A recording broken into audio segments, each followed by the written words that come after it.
Well, welcome to the Project Boxing podcast, and this is episode, is it 10, Anthony? I'd have to go through the letters, to know, but A, B, C, D, E, F, G, H, I, J. It is number 10. We've reached double figures. How about that then? Double figures, not long now. So, big weekend, Anthony. Big weekend. What? Not the best weekend of your life, I think it's fair to say. Mate, no, just, do you know what? I'm absolutely gutted. First of all, credit to Terri Harper and her team. It was just a bad night at the office for my fighter, Rhiannon Dixon. And it's, again, I sound like I'm sort of discrediting her, but just nothing come off that we'd hoped for. And it was just one of them. It was just an absolute sickening. When you come away, I think if you ask any coach, when someone's absolutely flying in camp and nailing everything down in the sparring, and then it comes to fight night, it just doesn't happen under the lights. And unfortunately, that's where and the only place that it really truly matters. So yeah, an absolute sickener for her to have, an off night. What just happened to be in a world title fight. But credit to Terri and her team. Yeah, as you've done it there now, she's just come on TV. One sec. That kind of makes it all real then, doesn't it? Yeah, it's just seen it. Yeah, it's... Well, so you've had a couple of days to digest what happened. Obviously, as you say, Rhiannon Dixon come on the news then, on the ITV News Northwest tonight. It's what? Is it? No, Granada Reports ITV, isn't it? Yeah. Well, you've had a couple of days now, Anthony, to think about it, which I'm sure is probably all you've done. So Rhiannon loses a world title to Terri Harper. She's, I mean, again, barely into double figures as a fighter anyway, Rhiannon, in terms of no amateur background, white collar, and then a world champion. So she's massively, massively overachieved for this stage of her career. Yeah, very quickly. She's got there at this stage in her career, you're right. And do you know what? She's gone away with her partner, Ross, and I said, just listen, just go away. And I know you're not going to. She's always hard on herself, even when she performs. But you try your best to forget about boxing for a week. The pair of yous, enjoy it, get fat, get a bit of sun on your back, and come back, and then we look to see what we can do. The team, listen, obviously, with the rematch, yeah, we get one, don't know, if not, then get in position to get another crack at a world title. I think that's all you can do, really, isn't it? But yeah, no, just super frustrating those nights. And do you know what it is, Dom? It's mad. And I say this line all the time about in boxing, the highs being so high and the lows being so low. And Saturday night, it was mad. Just a wall between us, a wall and a door. You come back to one changing rooms, which was like a morgue, really. And then on the other side of the door, you can hear celebrations, and rightly so. I don't mean that in finger. It's just brutal, innit?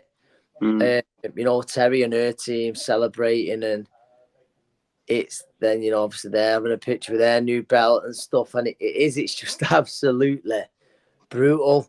But it's just, that's the game, innit, mate? That is the game, and it's just... The thing is as well. I mean, obviously we were all together over the weekend in Sheffield. Yeah. And Rhiannon was out with us after the fight. She was out with us the next day because, like a load of Manchester idiots, I'll throw Warrington in there as well because Rhiannon was caught up like the rest of us. We failed to realise there was a run on in Sheffield and we couldn't leave Sheffield. Do you know what, Dom? Right. So obviously the fight was super frustrating for us, where just wasn't to be our night after having a great camp. The end of the ninth round, I fell behind Jamie Sheldon and rolled my bad ankle. And then I went to get the car out the car park the next day. The Sheffield 10K was on, which I was warned about, to be fair, but I just didn't think it'd affect us. And I just missed the cut-off time. So, yeah, I had to spend another 4 hours in Sheffield, didn't we? And, and then it got better. It got better, didn't it? Well, it didn't. got back just in time to watch the Reds and put her in a season worst performance. I think what? was, I was at breaking point. Honestly, I was at yesterday. I was just a broken man. I was fully in Beale. I had nothing left. I was but listen, today's a new day now in the gym with the fighters. Some of the fighters dates. Well, they all got dates now. That's it now. You've got to certainly not. It'll hurt for a bit. But and listen, I say it to Rhiannon, it should do because you care about. It's something you care about. But the only way now. The thing is, I mean, obviously, we're all saying it at the weekend, and it's not the end of the world by any stretch, is it? I know it feels a little bit like that for Rhiannon now at the moment, but you know, it's the opportunities come thick and fast on the women's side of the game as well. Of course they do. Listen, they're both young enough. They might meet again, if not next down the line, or you know, if not, there's a different path, and other opportunities will come. And I think they'll certainly come. Rhiannon probably might even come as an opponent on the back of that, you know, because it was just she was poor by her own standards. But like you say, we've got to come back, have a sit down as a team, see what we think went wrong, where it went wrong, and what we can do to not make sure that not happens again, and look to improve. That's all we can do, Dom. Yeah. So the idea would be there's no need for a rebuild or any of that business. It's straight back in. No, I don't think so. No, because it was just a really bad night. But then again, I don't want to say that too much because then it's like I am probably discrediting Terri. But it's no, we have no problems going back into a real fight. Which is what boxing needs and probably it consists of now a lot of the time. I think the market's very much changed, hasn't it? Yeah, and I mean, obviously, it's you would change it massively if you could, but you know, as a fighter that's been in, you know, you've had your problems, you've had your speed bumps, you've had your losses and defeats, and Terri's had a tough time, hasn't she? So from a level where you look at it from the outside looking in, she kind of deserves a bit of luck, doesn't she? And she backed down at a more natural way. She proved a lot of doubters wrong. She did, mate. Listen, Terri was arguably fighting for a career, so you've got to give credit where it's due, haven't you? I mean, I can definitely do it, and you know, I'm man enough to do that. And Rhiannon, good sport in there, as much as she was hurting, as upset as she was, you know, credit where it's due, and I think that's what you've got to do. If you start denying it and don't take, you know, any kind of responsibility, then those things are never going to get fixed, are they? So, I say we've got to come back and then see how we can all improve, you know, as a team, and just improve on the performance next time out. But the main thing is your ankle, all right? Mate, I'm not going to lie. It took a few pints of Guinness yesterday, actually, mate, to numb it. But no, it's sore enough because it's my bad ankle when I was involved in an incident. Late 2014, mate, but we won't get into that. But yeah, no, it's that dodgy ankle. Nah, it's sore, mate. I'm not going to lie. It's really sore. Right, well, you were back at it anyway. So today, it is the 10th episode, Anthony. So that is the letter J. Yeah. And again, you know, you could say that could stand for jinx. Could be many different things. But if you're thinking like Joker, let's lighten the mood a bit. You know what I mean? Yeah. If you think of boxing and jokers, who's the biggest joker that you've come across in your carear? And there's a few. I'm sure there's a few I can think of. Don, 1 second, Jesse. I'm on this here now. How have you just sat across from me on your phone on a group chat and started speaking? Go and take your phone in your room or downstairs and put it on charge. Yeah. Okay. Until they're finished. Sorry about this, Josh. What did you do? J is for Jesse. J is for Jesse, yeah. Here he is. What's it there? Yeah. Yeah, don't listen so well. There you go. So you've trained alongside some serious characters in your time. Yeah. So if I was going to say Joker, what springs to mind? Who springs to mind? You know, he was hilarious and honestly one of the best people you could meet in boxing. Like funny man, and he was a joker. And he'll probably say that. I remember he said at the end of my career, I think I was just coming to the gym for the crack. Scotty Cardo was brilliant. Scotty Cardo was a funny man. Joker. Who else? I don't know if he was a joker, but John was just nuts, wasn't he? John Murray. There's just you know, you jokers. There's no sport like boxing for lunatics. I genuinely mean that. You meet good people, you meet bad people, but like actual lunatics and characters, I don't believe there can be a sport like it for boxing. It's mad. I always say one of the things that I'll never ever forget. I'll never forget going to I don't know if it's really joker though. This was just madness. But you know, I'm on about some of the characters in boxing. I always remember going to the wild card, right? When the first time I went was 2012. I remember walking in. So yeah, 12 years ago, walking in, and I couldn't believe it. You know, meet Freddie Roach. Then I'm skipping next to Paulie Malignaggi, who was world champion at the time. He's talking to us. Shane Mosley's about 6 foot in front of me with his son, talking to him, who's sparring champion Peter Quillen, Kid Chocolate at the time. It's just like a who's who of boxing in there. And then just the local lunatic. And he probably, whether he goes to the drug and rehabilitation centre or the alcohol anonymous thing downstairs, I don't know. He's talking to the bag and headbutt in the bag. He's headbutt in the bag. And then finishing training. And then some guy who's moved over from Birmingham, he's just karate chopping a piece of apparatus in the back room, like a weights bench. He's got, it's mental. It's just a balmy sport. It really is. And, you know, I remember coming here thinking, what the is going on there? Do you know what I mean? It was, just no jokers. There's been a few, but like there's always, I think, jokers, it's having that, listen, a serious time to work. That's one thing. But, I think you've got to try and have a little bit of fun while you're doing it. Such a tough sport. Yeah, I remember. I think there's still footage out there somewhere. You were getting interviewed, and this is going back a good few years. What? I can't believe I've not said him. Stephen Bell. Bell. When he starts jumping naked. Yeah, he's doing the bar bag, and right behind you in the interview. Oh no, Stephen. Yeah, Bella, and anyone will tell you. Yeah, Stephen Bell is right up there. You want to think that? Yeah, that was the first Jim G's, Frankie Gavin. There was some characters there. Just an absolute madhouse. But yeah, Belly, what a guy. Yeah, well, he's still in fine form. I see him fairly often. Yes. Do you know what? I learned so much from Stephen Bell. I think he was an unbelievable amateur steer, but like technically so correct. And he really was. He's I think still obviously he's got a gym. He runs a successful gym.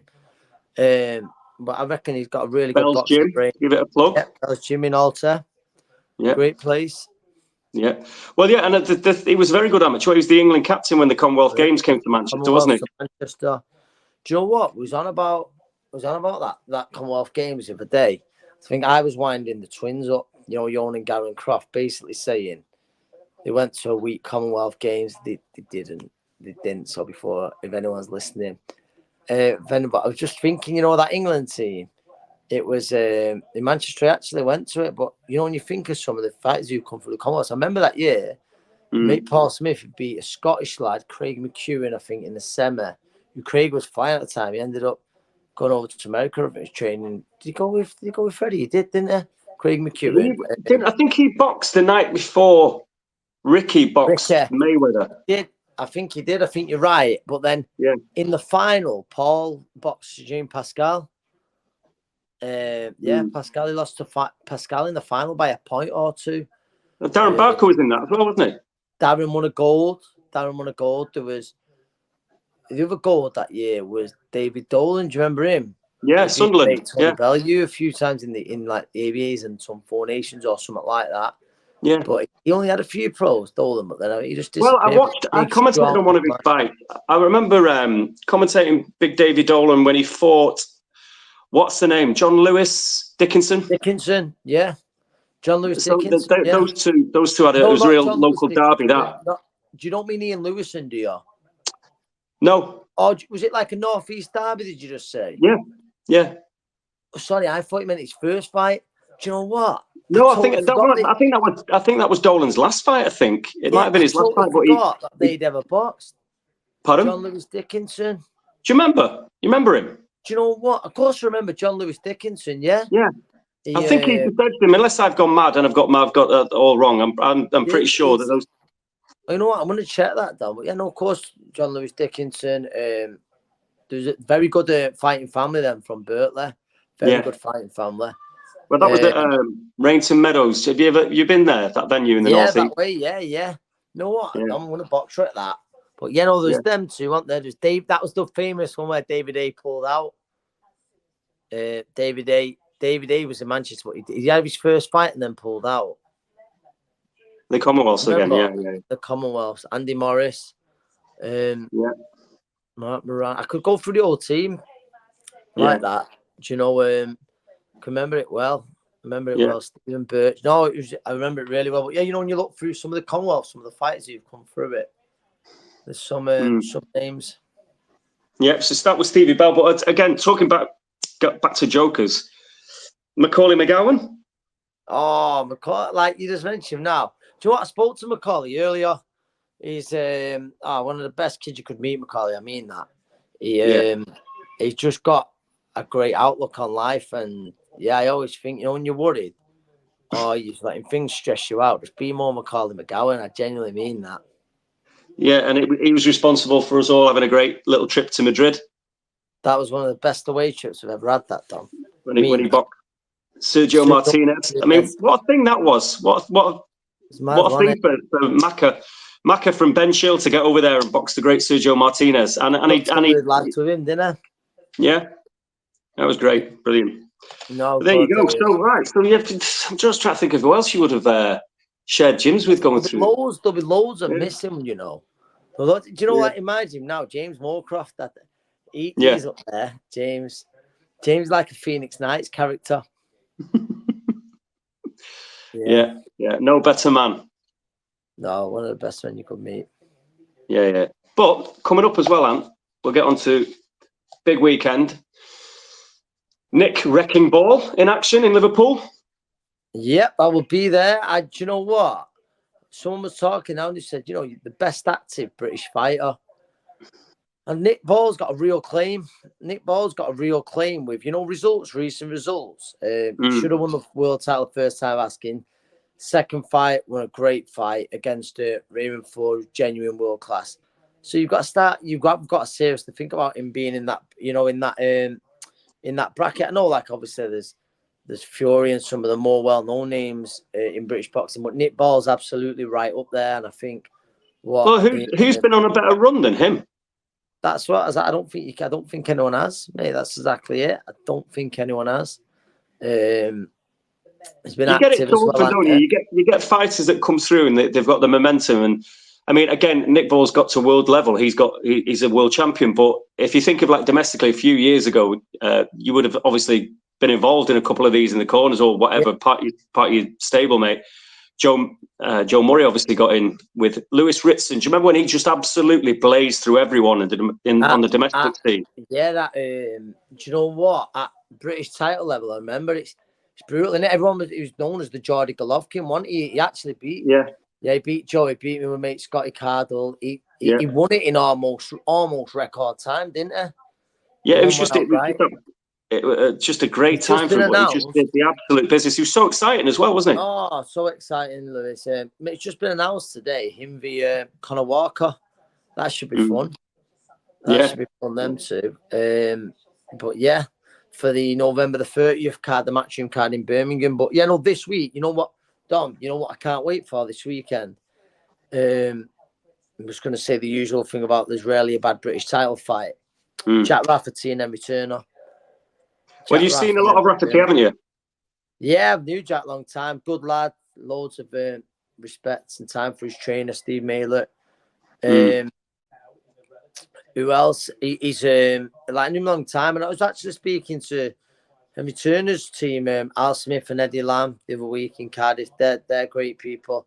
I just think it's a fantastic fight. I'm just massively impressed with them both. Obviously, I see a lot of Jack comes down to the gym sparring often, with Steve and the team.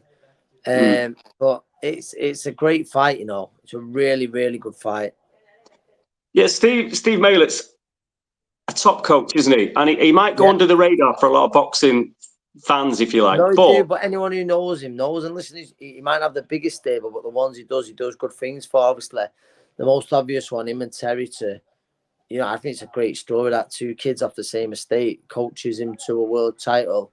I think what a duo that was. I think Terri helps out in the corner now a lot doing cuts. Yeah, I don't think he gets enough press, if you like, for that story. You're right, because unbelievable. He's only a few years older than Terri, wasn't he? He's not much older than him, and just that the pair of them came through together. It was fantastic the way it all worked out for them. It's brilliant. It's absolutely brilliant. It was. I mean that it was some story.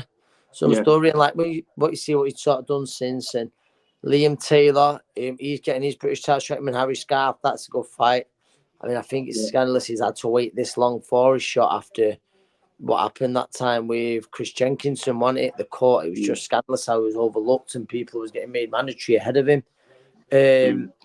But yeah, that's a fight I'm really looking forward to. Obviously, there's a few prospects on the bill as well. I was speaking to I say Paul Stevenson weekend just gone because he had Peter McGrail on. I think he said he's got five lads on the bill, so busy night for him. Yeah. So there's Andrew Kane's on the bill as well. Andrew, I'm a massive Andrew Kane fan. Yeah, big Andrew Kane fan. He's got a different opponent now. He was meant to be defending his British. He's got him on. He's got the big lad who they call Bomber on. I think he's an heavyweight. And there's a lad I like the looks of him actually. It's called Lucas. He won the ABA. He stopped a lot of him. Heavy-handed he is. Do you know what his name's not me? But he's a good kid. Anyway, he's making his pro debut. Yeah. Brad Stratton, well, always good in Liverpool, isn't it? It is good. I love the I think the Echo. Actually, it's called the M&S Bank Arena now, but I think it's a great venue. I do. Yeah, no, it is. So, any other business, Anthony? What's been amusing you this week? Not much, mate. Not much since weekend. Yeah. Life. You know what? Dom? You've caught me off guard here. With I'll have to throw another joker in there, by the way, as well. Because talking about Steve Mailer, Zach Miller's a bit lively, isn't he? Oh, Zach's mad as a box of frogs. Yeah, there's another lad who Steve's done well with. Yeah, you know what's been amusing me? You know what? There's an account called Damien Rock, but I don't know how appropriate it is for this boxing kind of thing because a lot of it's just going on about being on the session and stuff like that. But he throws some belting reels out. Have you seen the lad that goes around? I think it's called Honest Places. He's from Manchester area anyway, and he's got glasses and he's kind of heavily tattooed. But he just literally goes to boozers, finds the roughest boozer in every town. No, I'm gonna check him out. What he does, he just walks around and just tries to find the roughest pub he can in the roughest town, and then but he goes all over the place. He just goes all over the place looking for a decent pint in the roughest pub. Has he been around Manchester? I have, yes, he has. But I can't think I've seen that one. I'm more interested in the ones that you don't know, if you know what I mean. Yeah. But yeah, where he's been. There'd be a few around town and surrounding areas, wouldn't there? Your mate Prime Mutton's got his merch out now, so you're going to be throwing all that now. Yeah, 30 quid a glass. But hey, I will be getting one. It's mad. The world's mad. The world has gone mad. Yeah. Well, anyway, a week is a long time in boxing and politics, as they say, Anthony. So I'm sure you'll be smiling a little broader next week when all's back to normal. So, mate. I hope so. It is. You take these losses hard, like the fighters and stuff. But I've got to try and think. What an amazing journey she's been on. How fast she's come in a short space of time, and try and take the comfort from that. But yeah, I'll make this, and then next week, obviously, we'll be talking about the huge bill over in Saudi. Well, Jay is for Jai as well. Yeah, also Jay is for Jack Massa. Correct. So we got there in the end as well with that one, which is a again, we'll go into detail next week about all that, but that's a huge opportunity for Jack, isn't it? What a fight. But Jay Pattaya is pretty much everyone would consider to be the number one. Yeah, I think I'm rightly so. He's seen as the number one in the division. So listen, Jack's got nothing to lose, and I think he's got the right kind of attitude. I think you've seen that with Joe Parker. And there's no denying Pattaya starts a big favourite. But we'll see. We'll see. It's one of the fights on the top card that I'm looking forward to most. Yeah. And Chris Eubank Jr. is on that card, and enough said about that. Don't want to get into any trouble. Yeah, he did. He voiced his opinions then. Yeah, I think he put a statement out after that, didn't he? It was, but yeah, he did. He's back. He's back. I'm trying to think. We'll talk about the card thing next week, won't we? But there's a few belters on the card. Yeah. Right. Well, there you go. Right. Well, that's fabulous, Anthony. And we'll catch up soon. It's good. We will do, Don. We will catch up next week. Right. Over and out. Thanks for watching.